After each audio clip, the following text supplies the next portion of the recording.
Hello students, my self Kumar Raju. आज हम लोग डिस्कस करने जा रहे हैं ग्राफ के बारे में, जो कि काइनेमेटिक्स का काफ़ी इम्पोर्टेंट टॉपिक है ये। और काइनेमेटिक्स में हम लोग बात कर रहे हैं मोशन अलोंग स्ट्रेट लाइन के बारे में। इसी को हम लोग रेक्टिलिनियर मोशन भी बोलते हैं और वन डायमेंशनल मोशन भी बोला जाता है इससे, ठीक है। तो अब यहाँ पे जो ग्राफ हम लोग देखेंगे, अब ग्राफ या तो हम लोगों को बेसिकली या तो स्ट्रेट लाइन मिलेगा या नहीं तो कर्व ग्राफ होगा, है ना। तो हम लोग पहले कुछ बेसिक कॉन्सेप्ट को समझेंगे और फिर हम लोग ग्राफ पे आएंगे, ठीक है। तो जैसे पहले तो स्लोप के बारे में समझे। इस स्लोप को हम लोग बेसिक सी बात हम लोग करेंगे। पहले तो स्लोप को बेसिकली हम लोग एम से नोट करते हैं, इसी को टेन थीटा भी बोलते हैं हम लोग। और ये बेसिकली परपेंडिकुलर बाय बेस भी बोलते हैं, या y by x, y upon x भी बोलते हैं। इसी को हम लोग y2 minus y1 upon x2 minus x1 भी बोलते हैं। इसी को हम लोग delta y by delta x भी बोलते हैं। इसी को हम लोग dy बाय dx भी बोलते हैं। तो बेसिकली ये क्या है, हर देश में तू, हर भेष में तू, तेरा नाम अनेक, तू एक ही है। कौन? स्लोप। मतलब इसका मतलब क्या है भाई, बेसिक सी बात है कि भाई अलग अलग, जैसे कोऑर्डिनेट ज्योमेट्री में हम लोग ये एक्स वाले फॉर्मेट का ज्यादातर यूज करते हैं, ट्रिगोनोमेट्री में भी यूज करते हैं, और ये dy बाई dx वगैरह, ये delta y by delta x हम लोग कैलकुलस में भी यूज करते हैं। तो बेसिकली ये सबका मतलब क्या है, स्लोप है, ठीक है। अब कुछ बेसिक बात समझेंगे यहाँ पे, और याद रहे कि स्लोप का मतलब क्या होता है, टेन थीटा। तो यदि थीटा लेस देन 90 होगा तो लेस देन 90 के लिए कोई सा भी वैल्यू यदि लेंगे लेस देन 90, तो क्या हो जाएगा यहाँ पे, स्लोप पॉजिटिव होगा भाई, ठीक है।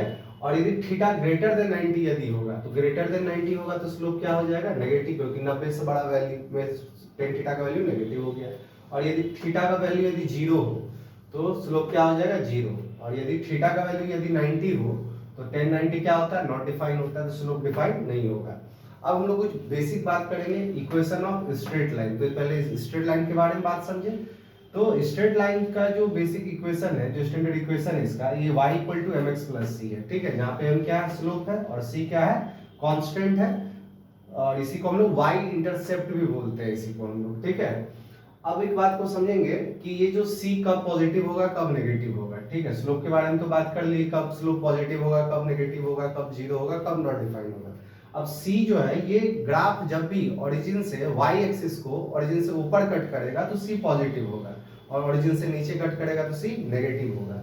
जैसे यहाँ पे कुछ ग्राफ्स हम लोगों ने ड्रॉ कर रखा है, तो यहाँ पे आप देख सकते हो कि ये ग्राफ इस टाइप का है। तो अब एंगल, सबसे पहली बात एंगल कैसे देखेंगे। तो यहाँ पे देखिए थीटा जो है, वो थीटा क्या है, 90 से छोटा है, लेस देन 90 है ये। और थीटा देखेंगे कैसे, एक्स एक्सिस बैठ के एंटी क्लॉकवाइज, क्योंकि एंटी क्लॉकवाइज एंगल को हम लोग पॉजिटिव एज्यूम करते हैं, ठीक है। अब थीटा यहाँ पे हम लोग देख सकते हैं क्या है, लेस देन 90 है। तो लेस देन 90 के केस में स्लोप क्या होता है, पॉजिटिव होता है। अब आप देख रहे हो कि ये जो ग्राफ है ओरिजिन से ऊपर कट किया है, वाई एक्सिस को किधर कट किया, ओरिजिन से ऊपर कट किया है। तो सी क्या होगा यहाँ पे सी पॉजिटिव हो जाएगा, है ना। इसका इक्वेशन क्या बनेगा, y equal to m x plus c, m positive m x और सी भी पॉजिटिव है तो प्लस सी। अब इस इक्वेशन में हम लोग देखिए, इस ग्राफ को देखिए हम लोग, इसका इक्वेशन लिखेंगे हम लोग। तो थीटा क्या है, ग्रेटर देन 90। देखिए यहाँ पे एक्स एक्सिस बैठ के एंटी क्लॉकवाइज ले रहे हैं, तो 90 से बड़ा है एंगल, तो इसका स्लोप क्या हो जाएगा, नेगेटिव। और ये जो ग्राफ है ओरिजिन से y एक्सिस को नीचे कट किया है, तो c जो होगा वो क्या हो जाएगा, नेगेटिव। तो इसका इक्वेशन हो जाएगा y equal to minus m x minus c, है ना।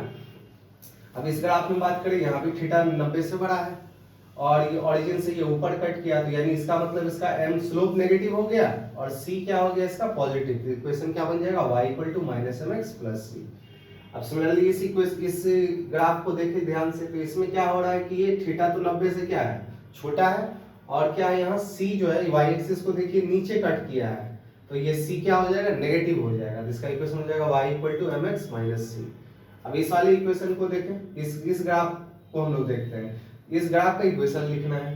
तो यहाँ पे देखिए हम लोग ये एंगल क्लॉकवाइज ले तो नेगेटिव हो जाएगा, तो स्लोप क्या हो जाएगा, नेगेटिव। तो इसका इक्वेशन, इसमें अब सी नहीं, क्योंकि कहीं पे y एक्सिस को और ओरिजिन से ऊपर या नीचे कट नहीं कर रहा है, ओरिजिन से ही पास कर रहा है, तो c का वैल्यू 0 हो गया। तो इसका क्या हो जाएगा equation, y equal to slope negative है, तो y और c 0 है, तो y equal to minus m x. Similarly इस वाले ग्राफ को देखिए हम लोग, तो इसमें क्या है, थीटा लेस देन 90 है, स्लोप पॉजिटिव हो जाएगा, और इसमें कहीं ऊपर नीचे कट नहीं किया, ओरिजिन से ही पास किया, तो c 0, तो y equal to m x हो जाएगा। अब इसे मान के चलिए कि y, अब इस वाले ग्राफ को देखिए जरा ध्यान से, इसमें क्या है, ये जो ग्राफ है ये इसके x एक्सिस के पैरेलल है, तो यानी थीटा हो गया 0, और थीटा 0 तो स्लोप 0 हो गया, क्योंकि tan 0 0 होता है। तो इसका मतलब इसमें सिर्फ इंटरसेप्ट है, यानी y का वैल्यू क्या हो जाएगा इसमें, इसमें y इक्वल टू सी हो जाएगा, कांस्टेंट हो गया। जैसे y इक्वल टू 2 का ग्राफ बनाना, तो ये y इक्वल टू 2 का ग्राफ इस टाइप का हो जाएगा, है ना। अब जैसे वही x इक्वल टू 2 का ग्राफ बनाना होता है तो पैरेलल टू क्या हो जाएगा, जैसे यहाँ y इक्वल टू 2 है, इसका ग्राफ पैरेलल टू क्या हो गया, x एक्सिस। अब x इक्वल टू 2 है तो y के पैरेलल हो जाएगा, इसका स्लोप नॉट डिफाइन होगा, ठीक है। तो ये हम लोग कुछ बेसिक स्ट्रेट लाइन का ग्राफ देखें। इसके बाद हम लोग बेसिक बात करेंगे कर्व वाले ग्राफ के बारे में, बेसिक बात करेंगे, फिर हम लोग ग्राफ पे आएंगे। ओके बच्चों, इसे नोट करें।